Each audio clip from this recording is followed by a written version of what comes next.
I know you're busy trying to build as big a balance as you can in your IRA or 401k by the time you retire, but let me tell you why that might be a big fat mistake.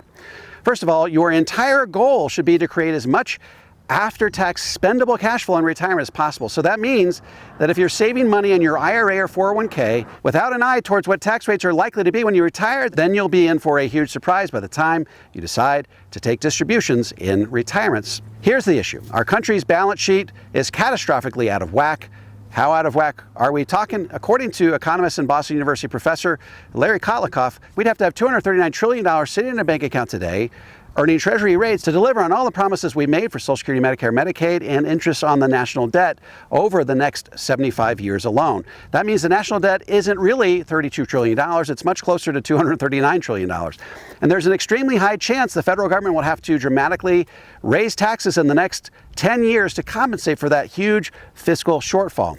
According to former Comptroller General of the federal government, David M. Walker, effective tax rates would likely have to rise to 45% across the board by 2030 to pay our country's ongoing obligations. So here's the deal. We're marching into a future where tax rates are likely to be twice as high as they are today, and there's a good chance you're contributing the lion's share of your retirement savings to tax-deferred vehicles like 401ks and IRAs. That means you got a deduction at historically low tax rates only to postpone the payment of those taxes to a point in the future when they could be at stratospherically high levels. So all this means that you should consider beginning to systematically reposition your tax-deferred assets to your tax-free bucket by way of a Roth conversion. You want to shift that money slowly enough that you don't rise into a tax bracket that gives you heartburn, but quickly enough that you get all the heavy lifting done before tax rates go up for good.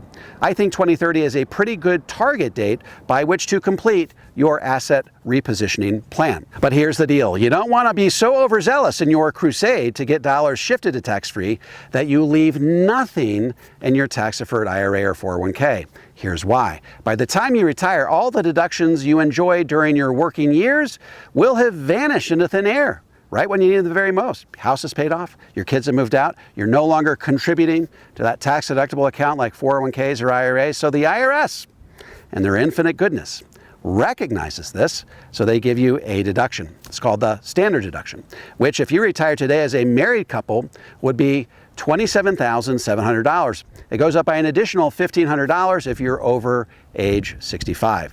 So the danger in executing your Roth conversion in an overzealous way is you may not have anything left in your IRA by the time you reach retirement. And that means that your standard deduction will sit idle. You won't be able to draw any income out of your IRA or 401k and have it be offset by your standard deduction. In short, in the process of executing your Roth conversion, you will have paid taxes on dollars you should never have paid taxes on. The question becomes, how much should you leave in your IRA or 401k so that by the time you retire, you can utilize the standard deduction to offset distributions that you take? Well, here's the secret in two parts. First, you want the balance in your IRA or 401k to be low enough that required minimum distributions at age 73 are equal to or less than your standard deduction.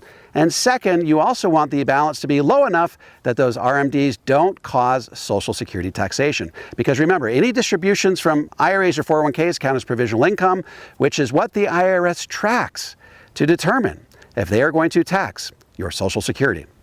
As it turns out, there is an ideal amount of money to leave in your tax-deferred bucket so that you are neither paying income tax nor Social Security tax, and so you can take RMDs 100% tax-free.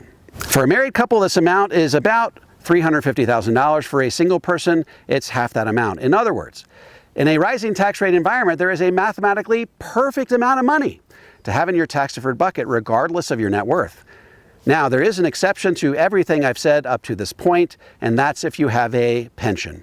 If your pension is greater than your standard deduction, you should have very little, if any, money in your tax-deferred bucket.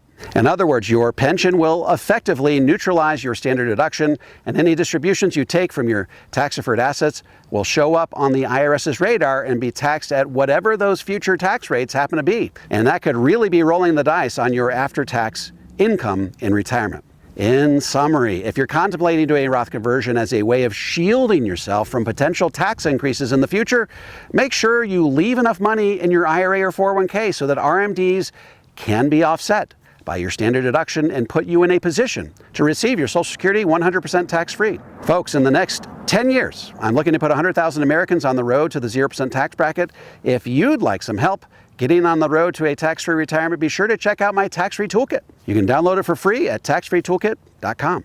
If you're a financial professional and want to learn how to become a certified Power Zero advisor, head over to powerzero.com and opt into my free 3-part video series. By the way, if you have any comments or questions, feel free to drop them into the comment section below. I'll respond to every single one of them personally. And don't forget to click like, subscribe, and the bell so you never miss a video. This is David McKnight. I look forward to seeing you on the next video.